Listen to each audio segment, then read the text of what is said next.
The hybrid workforce is here to stay, and it requires real-time visibility, control, and rapid response of every endpoint, whether it's in the office or home. Tanium offers an endpoint management and security platform built for the most demanding IT environments. Many of the world's largest and most sophisticated organizations, including nearly half of the Fortune 100, rely on Tanium to deliver unmatched endpoint visibility and control. Whether you're preparing for zero trust or protecting your network from supply chain risk, Tanium empowers technology leaders to achieve greater agility, efficiency, and confidence. Learn more at securityweekly.com/Tanium. Today's networks are changing fast, and employees, devices, and infrastructures are more distributed than ever. Gigamon Threat Insight is a cloud-native, high-velocity network detection and response solution that's purpose-built to enable you to get in front of this transformation. Discover hidden network threats, automate security investigations, and optimize security workflows to stay a step ahead of attackers with Gigamon Threat Insight. Learn more at securityweekly.com/Gigamon. Welcome back, everyone, to Enterprise Security Weekly. I think we have an announcement? We do have an announcement. If you want to stay in the loop, all things Security Weekly, please visit securityweekly.com/subscribe. You can subscribe via your favorite podcast catcher to all the shows on our network. We also live stream via YouTube and Twitch. On /subscribe, you can also join our mailing list and our Discord server. Also, if you missed any of our previously recorded webcasts or technical trainings, they are available for your viewing pleasure at securityweekly.com/on-demand. Now on to the news. All things cloud in a lot of my stories that I had. And I have questions. I have more questions than I think answers. Cloudy with a chance of funding? Yes. We'll get to funding, but I wanted to talk about, this one I'm excited about. Aqua Security has released a cloud-native security platform. I really think... So excited, you included it twice. Oh, did I?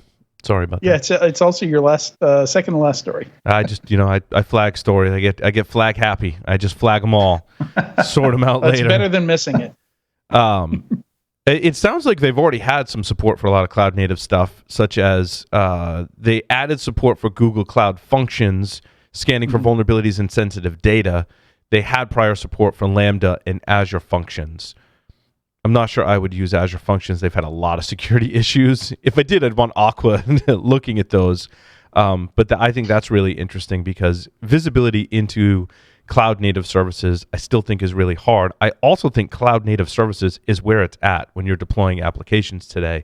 I still believe once you throw that application up into the cloud, there's such compelling reasons to go, I'll just use the cloud native service for that and write less code using other people's code and hardware, which is kind of scary, which is why I'm excited about this announcement.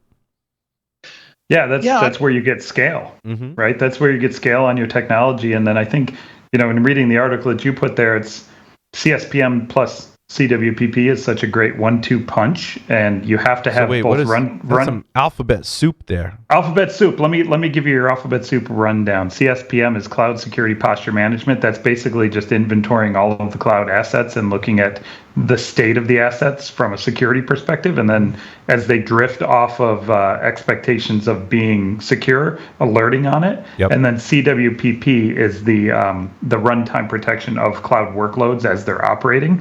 And so Aqua brings to the table the combination of both of those together.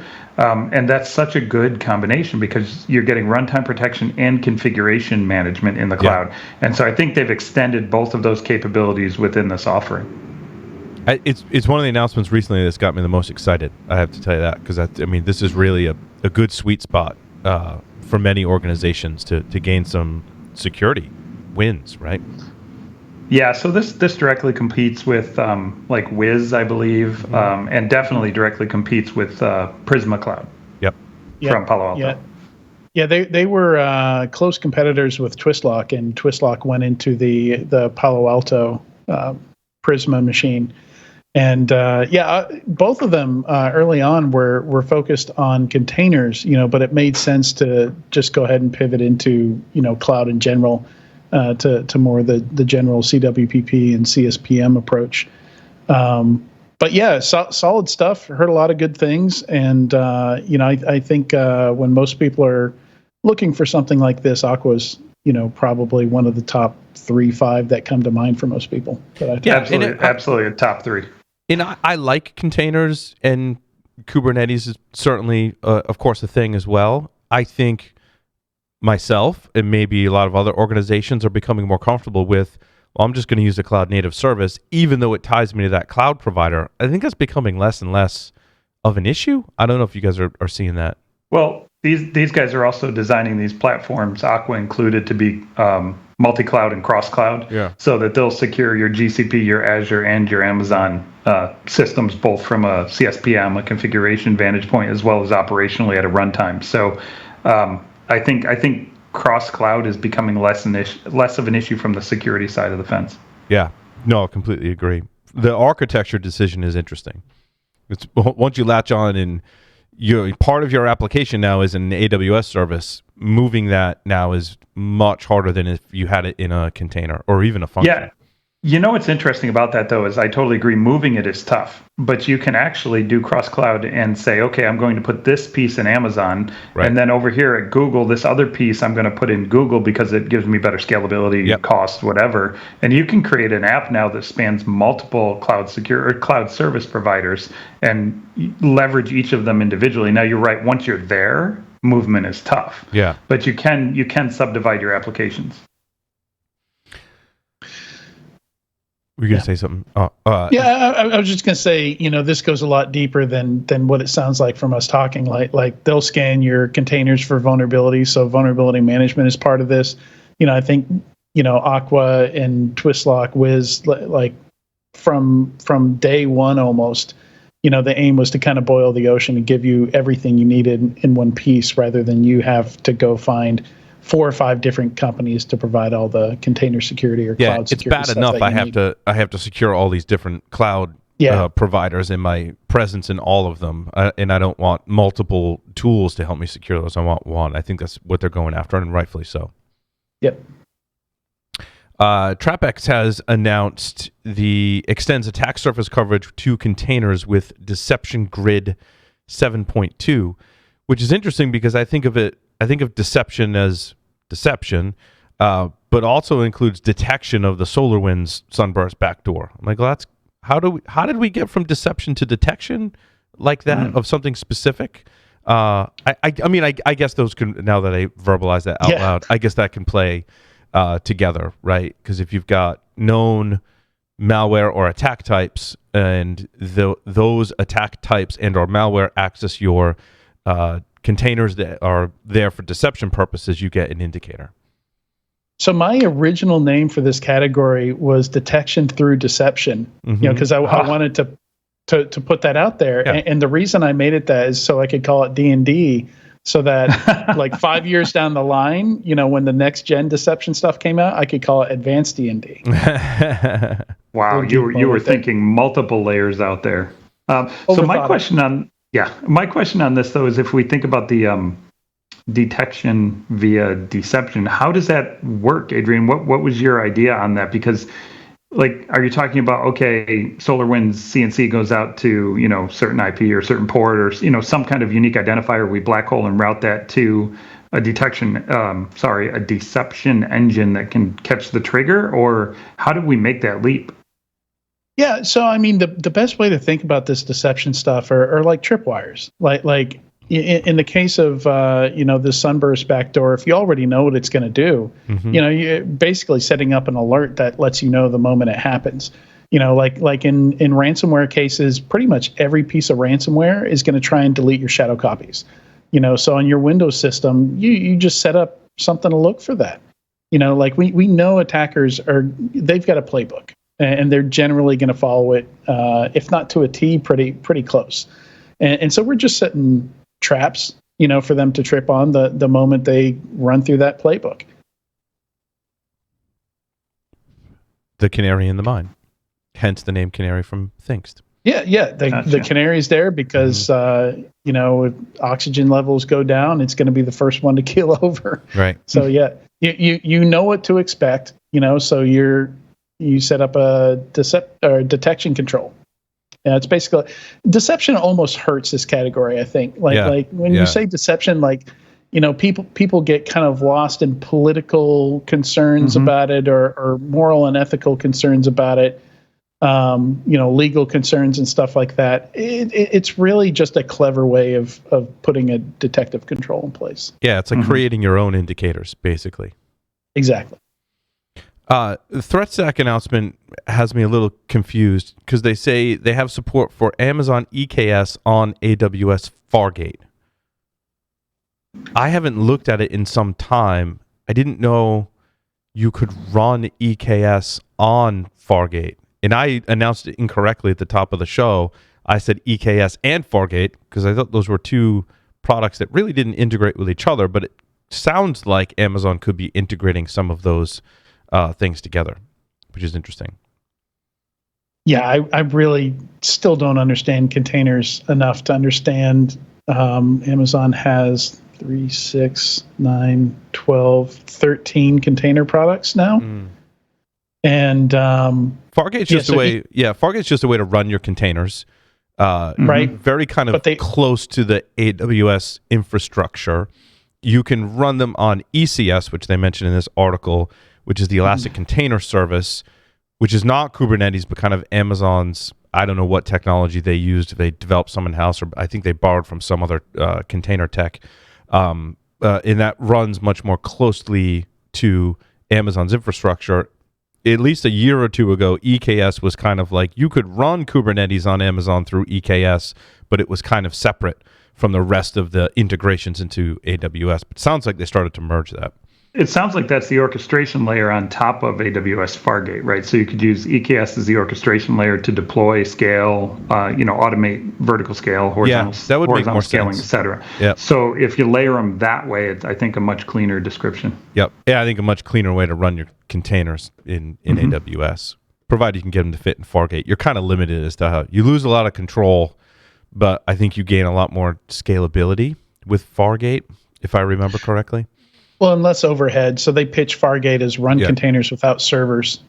So I think that's something a lot of folks miss with a lot of the AWS services is you're thinking, oh, this is a self-contained service. And then you start getting into it, like Route 53 we were talking about with Marston. No, you got to run something in EC2. Basically in the background, right? Yeah, it's basically spinning up an EC2 instance, right? They've just abstracted that away. Yep.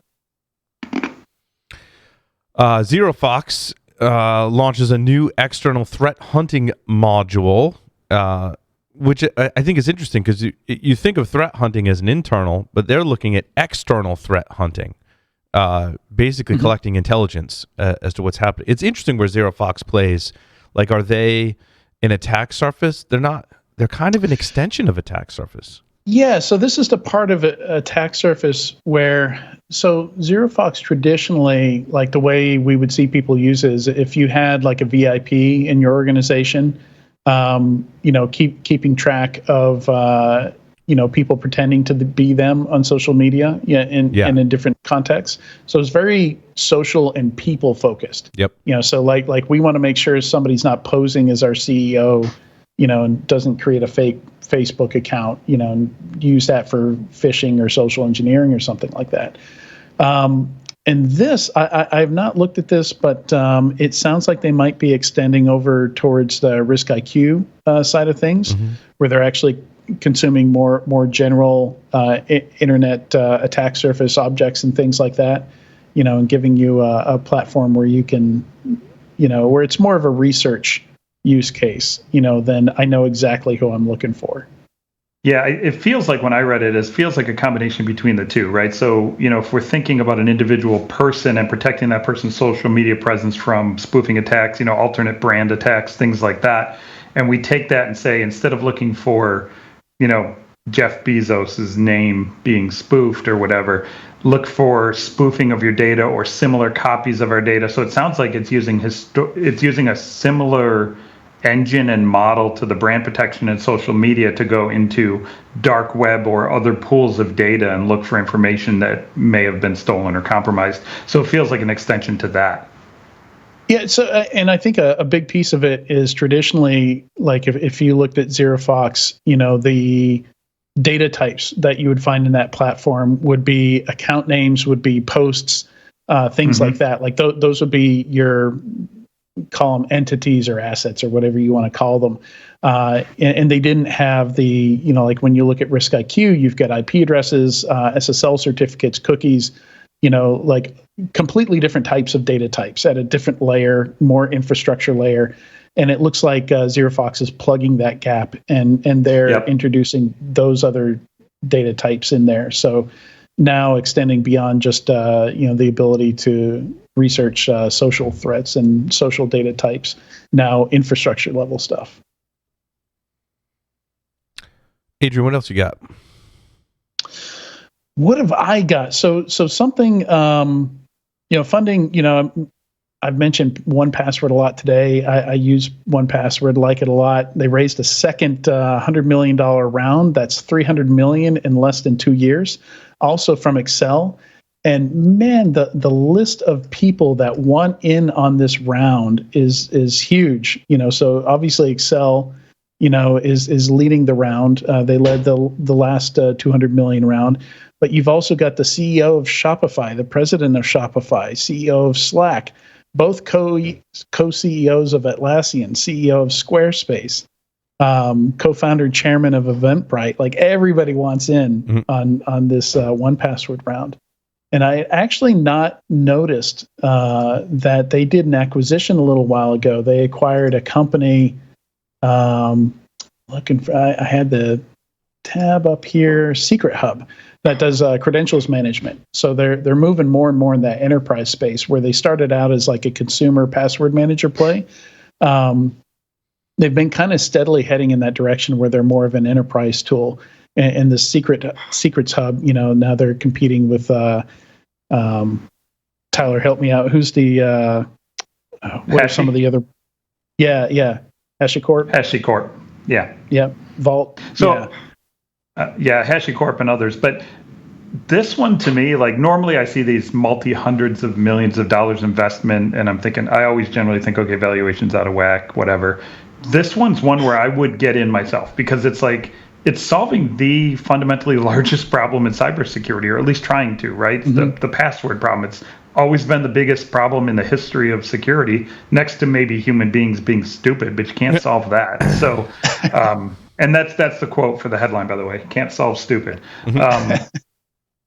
But no, I think 1Password is just one of those investments that it makes a lot of sense to have that valuation, to have that growth. And if they go make some acquisitions, like some of these companies that are doing the biometric embedding into websites and solving the password problem at a broader solution, that's why it's got such a huge valuation. It's a great problem.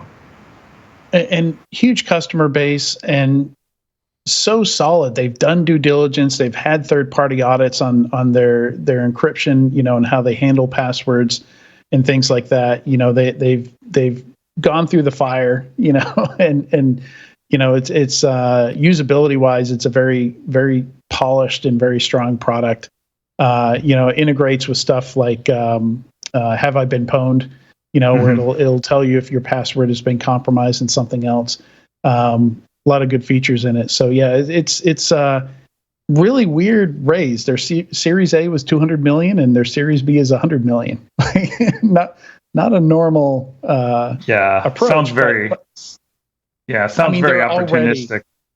Already a big company when they had their Series A, so totally not a normal startup funding flow. Yeah, I would predict probably sometime next year you'll see at least one or two acquisitions by them to extend and diversify their product platform into 2-3 different additional markets as they march toward an IPO within the next 2 years.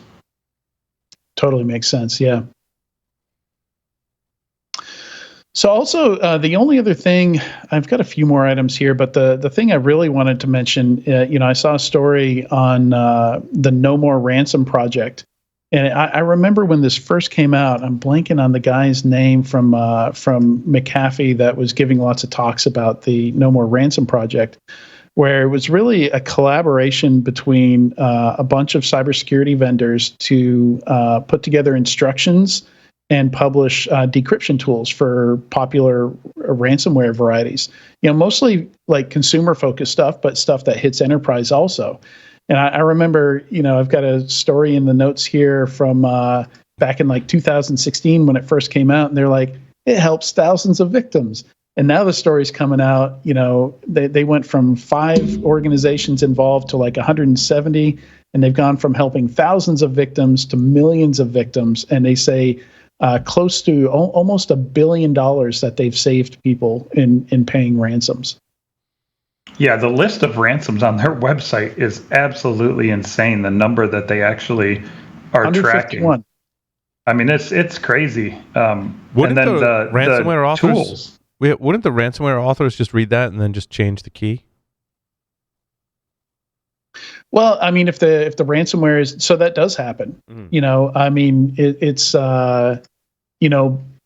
but obviously what they've already released and is already encrypted stuff. People don't bother to update the key. I don't think they can change that key once it's already out there, right? Like they can re-release a new version of the ransomware, sure.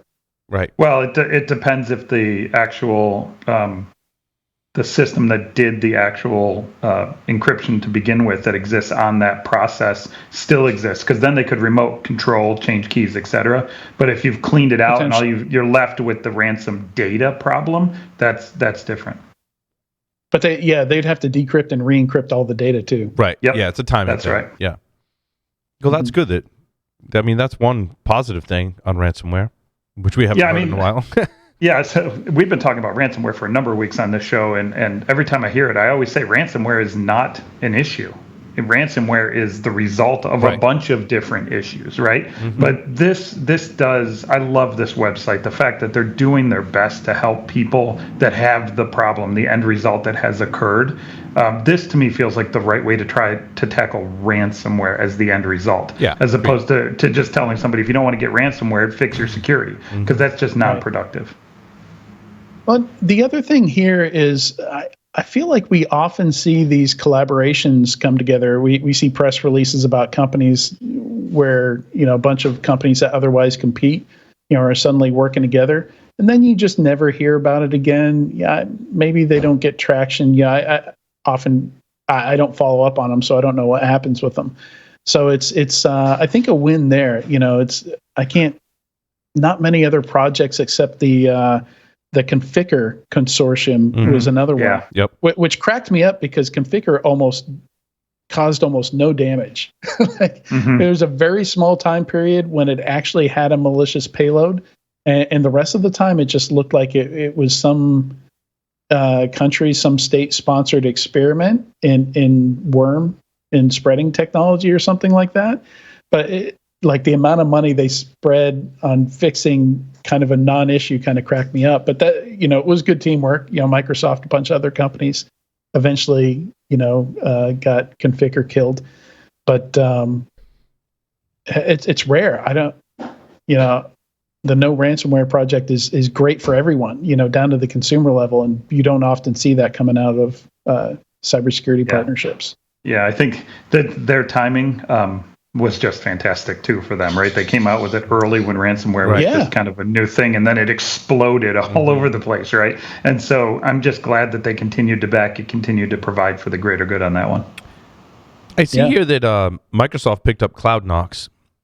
They did. I don't know why I recognize CloudKnox, and I can't remember why. Yeah, so they are.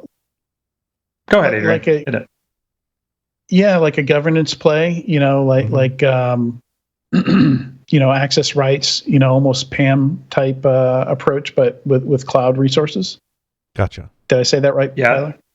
Yeah, it's another one of those we'll call them the 4-letter C words, right? We got CSPM, CWPP. Well, this one's CIEM, Cloud Infrastructure and Entitlement Management. Entitlement, that's the word I was looking for. It's basically keeping tabs on who has access to what and what privilege levels each of those accounts might have in your cloud infrastructure, and tracking that for you and providing security recommendations based on that data. And is it appropriate for your current role? Correct. Yep, that's exactly right. Tracking the delta between what you should have and what you do have, and then helping keep that secure. So now being acquired by Microsoft, are they going to support all the cloud providers or be hyper-focused on Azure? That's a great question. It's a good question. So, I mean, some of Microsoft's stuff has been vendor agnostic, but still using them as kind of the base. So like if you look at their CASB offering, well, I mean, CASB is SaaS focused, so it kind of has to be. But no, that is a good question. I'm not sure if Microsoft has a precedent there where their tools secure other clouds other than Azure. Yeah, but I would be willing to bet they will have to secure other clouds. And the bigger question is, Microsoft, are they trying to do a Palo Alto Networks move here, a play that's that broad and that big on the back of RiskIQ, Refirm Labs, and CloudKnox acquisitions? It sounds like they're trying to go up against Palo Alto in slightly differentiated approach, but it's a great way to spread out their product portfolio as well. Yeah, agreed. I mean, they're more than halfway there, I think. Mm-hmm. Yeah, so I would agree. Yeah, I think the answer to that has to be yes. I mean, obviously they're not going to start a line of firewalls, but on the Prisma side of things, and on the Cortex side of things, if you think about it, also. So pretty much everything they're doing that's not firewalls. Yeah, and I think it's super cool because they can leverage Azure AD, right? The Active Directory. They own that. They own the identity. I've been saying for a long time, Microsoft will be eventually the most formidable cybersecurity company in the world because they own the identity of the enterprise. Most enterprises use Azure ID or Google ID. So one of those two will eventually have the power to secure a lot of your environment based on that ownership alone. So that raises a question. Does Palo pick up an identity piece? How can they? Who would they pick up, and how would they provide it? Like Microsoft, it's a natural fit. I think the more important thing is would Amazon ever get into the ID game? Well, I mean, they've got all the pieces. So functionally, they've got all the ID pieces, but they don't really have that SSO piece. I think that first mile of it is the piece that they don't currently have. They do have a directory service in AWS. Yeah. I think it would be awesome if AWS picked up that first mile, as you called it, so rightfully called it. Like if they could find somebody that, has that identity component that you log in as and have the ability to truly log in as Amazon and use your Amazon account for everything, that could be extremely powerful. The Oktas and the, ping and one login, they're out there. They're not going to be cheap. The ForgeRock's, like there's options out there. Yeah, but does anybody use any of those, like from an enterprise standpoint, to say I log in as my ForgeRock account? Like you never see that. It's always log in as my enterprise, right? It's log in as my enterprise, either Microsoft account, Google account, a Facebook account, but something like that. It's hard to replace Active Directory. That's why I think Microsoft's got the best chance there because they own AD, and it's so difficult to replace AD. Everybody still uses AD either in the cloud or on-prem. We were having that debate, I think, in our Slack channel. Yeah, yeah. Jump Cloud comes up often too for more in the mid-market. Yeah, absolutely. I mean, they're more and more trying to play in the enterprise, but it's super hard to displace Microsoft in this. It's one of the more difficult things to displace, in my opinion. We've got a new entry in the tradition of, the pattern I'm watching of clever names. I saw that. No name and then redacted. And now we have blameless. Blameless. I saw blameless raises 30 million. I'm looking forward to frustration. Right. Like I went in on that product. No, I think the next one should be, I'm going to name my next company Investment Bubble, or just Bubble. Bubble Security. I like it. Oh, man. Yeah, people want to send us some clever names, like some predictions. What's the next clever name we're going to see? Yeah, that would be great. Let's get a list of them going. We certainly have enough meat-scented candles. Did you get any more of those recently, Paul? No, I haven't. I'm actually kind of disappointed. I haven't received any more. All right, we're making another call out for a second round of meat-scented candles because I know Paul would love that. So they're awesome. Becoming a collector. I can't be too sad of us leaving the name generator.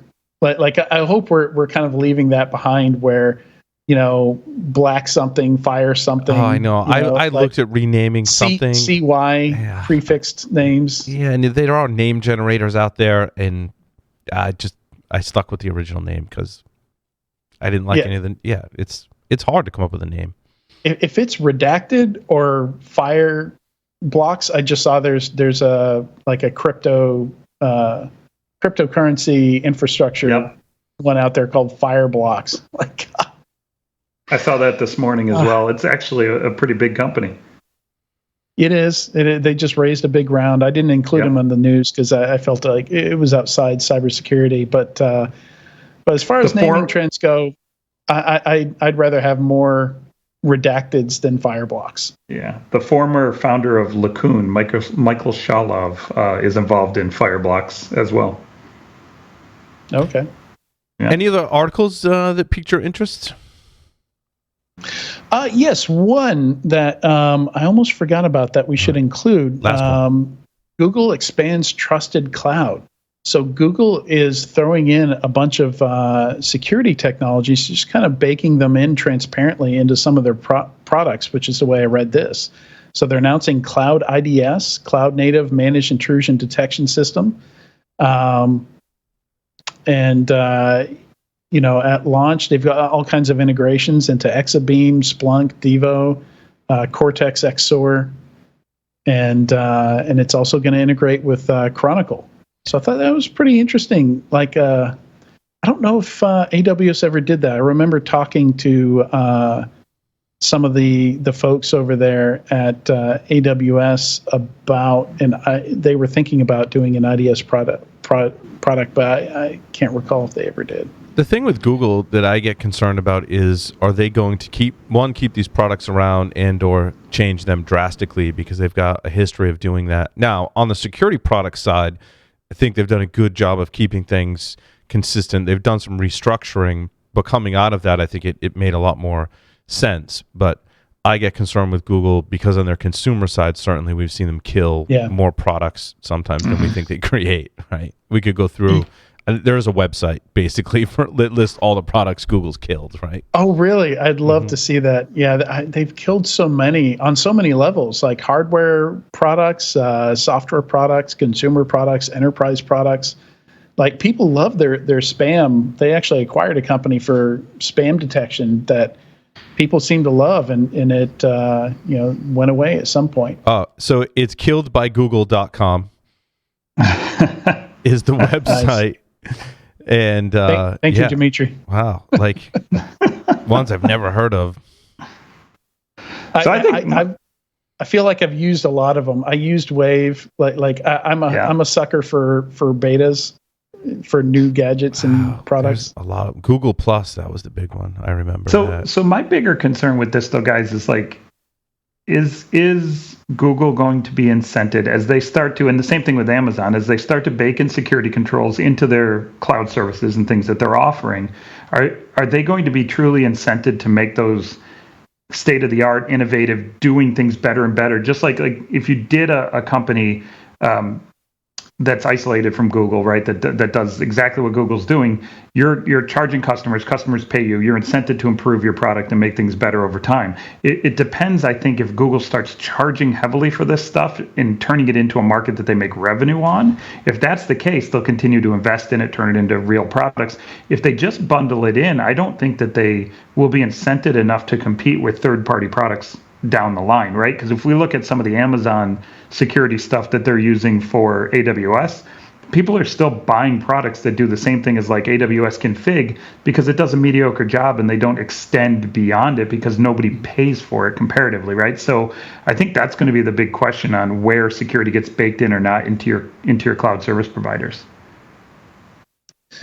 Yeah, it's interesting. Like Inspector's the same. I don't hear a lot about people using Inspector, and it overlaps quite a bit with what like some of the agent-based vulnerability management vendors did. And it was interesting. Like, one of the things they did with Inspector is allowed you to run it outside of AWS, which isn't common for a cloud product. So I think there's opportunities there, but it's one of those things where I don't think they know how well it's going to do without experimenting with it.